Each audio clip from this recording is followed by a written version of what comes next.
분명히 아까 얘기했지만 농사를 짓다 보면 여기에 똥 오줌을 패내기 쳐가지고 산성화가 된다고 그랬어요. 산성화가 돼요.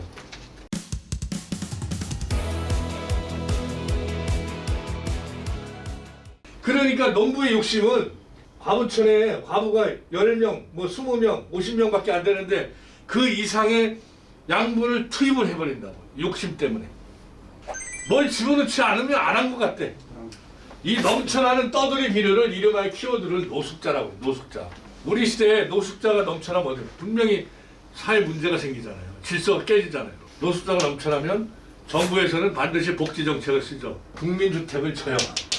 야 얘들아, 해 떨어지면 사고 치지 말고 이 국민주택 시설에 와서 잠 편안히 자. 자, 넘쳐나는 떠돌이 비료를 어떻게 해결하냐?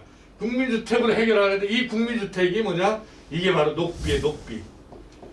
녹비 제2의 천사죠. 녹비. 녹비가 뭔지 아시죠? 녹비. 녹비작물. 여름 녹비작물과 겨울 녹비작물이 있어요. 대표적으로 여름 녹비작물이 뭐가 있죠? 녹비를 심으면 이 땅속에 넘쳐나는 떠돌이 비료를 녹비가 다 빨아먹어요. 그래서 짧은 시간 동안 이 녹비는 성장을 하는 거죠. 그래서 2달 만에 막 2m가 자라고. 그게 수단그라스 네마장이 있는데 기존의 녹비로 크나프라는 것이 새로 들어온 녹비작물. 여름 녹비가 3가지가 있다. 네마장왕, 수단그라스, 크나프. 연작 피해를 막는 방법이 뭐냐? 사실 그게 녹비거든요. 그 얘기를 안 해. 토양 화학성, 물리성, 생물성. 이 3가지를 그 로컬에 최적화 상태로 만드는 게 그 농부의 스킬인데 그 첫 번째 조건은 토양 화학성 과학적 방식으로 먼저 해야 된다는 얘기예요. 그리고는 나머지는 아무리 어떤 방식을 써도 이게 정답이다라고 정의할 수 있는 게 없다는 거죠. 토양은 스포츠처럼 말랑말랑 해야 돼요. 토양 물리성 가장 그래야 배수도 좋은 거고. 근데 그걸 다 놓치더라고. 자, 이렇게 해서 노숙자 국민주택이 얘기가 됐고, 다음에 이제 최종적으로 인산이 나옵니다. 현찰과 부동산. 자, 현찰과 부동산. 왜 키워드를 현찰과 부동산이라고 했느냐?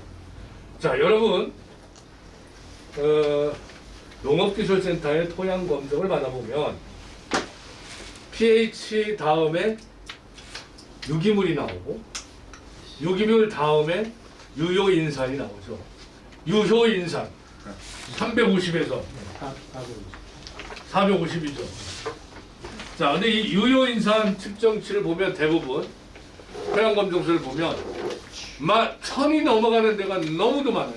그러니까 구용성 인산과 수용성 인산 전체를 아우러서 유효인산이라고 하면 된다는 얘기죠. 인산이라는 모든 것이 한꺼번에 다 통계를 잡힌 게 유효인산이에요. 근데 지금 말했듯이 인산은 수용성과 구용성이 있다고 그랬어요. 근데 대부분 이 유효인산에는 구용성 인산 수치가 전부 다예요. 구용성이에요, 다. 구용성은 뭐냐? 일종의 부동산과 같아.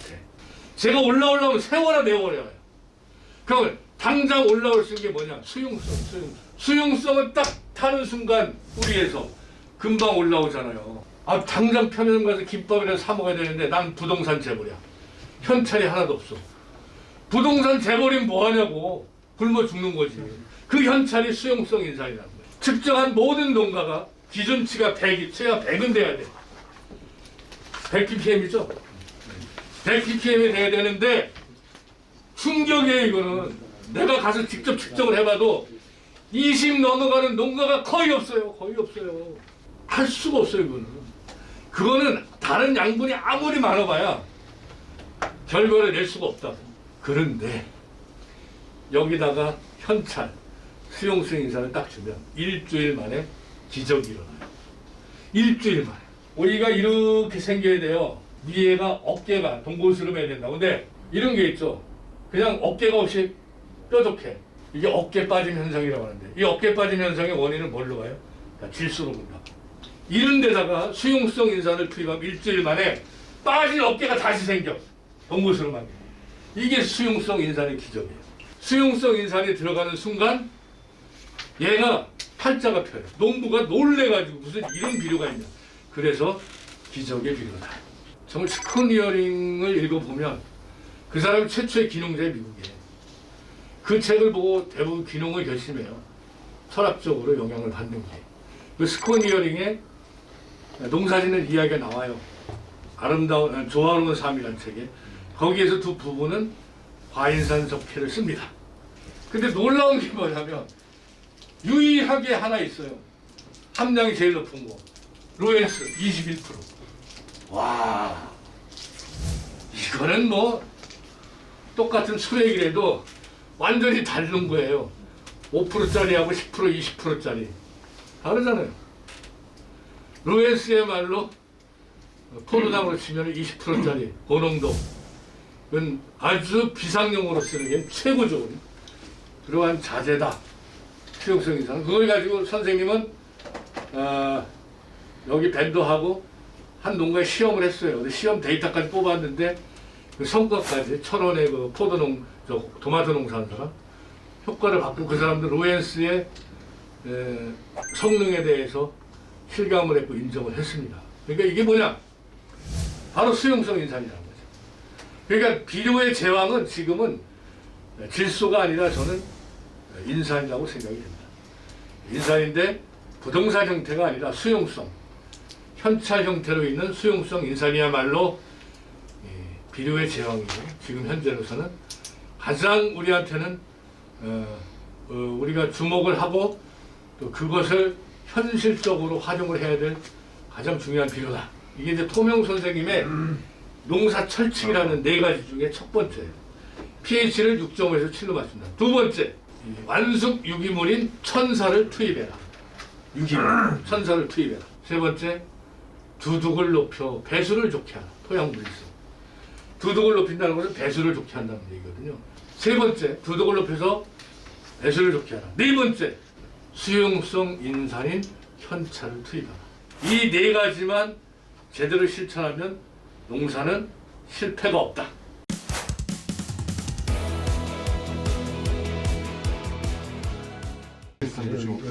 비료포가 없죠.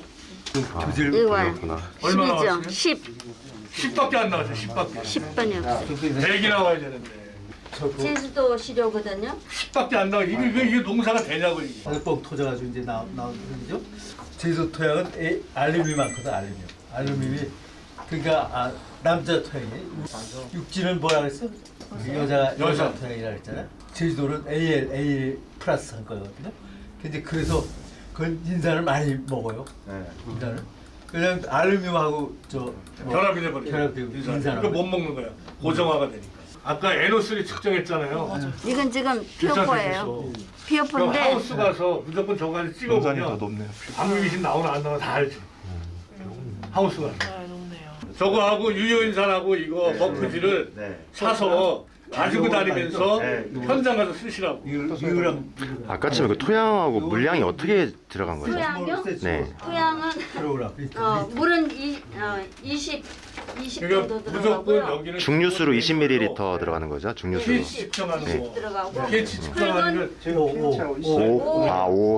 pH를 처음부터 측정하면 pH 조정을 6점으로 맞춘다는 기점이 네. 그냥 일반적으로 농가들이 행하는 방법이 아닌 네. 저희 이제 소맨드라든지 유기산에 들어가는 이제 루엔스라든지 네. 그쪽을 접목을 시키는 거고 그 이유가 네. 통상적으로 블루베리가 특히 산성에서 키워야 될 이유가 암모니아테 질소를 먹는 걸 좋아하거든요. 그럼 질산테 질소를 먹다 보면 블루베리한테는 뭐 거의 못 먹을 뿐더러 영향을 받지 못하는 걸로 알고 있어요.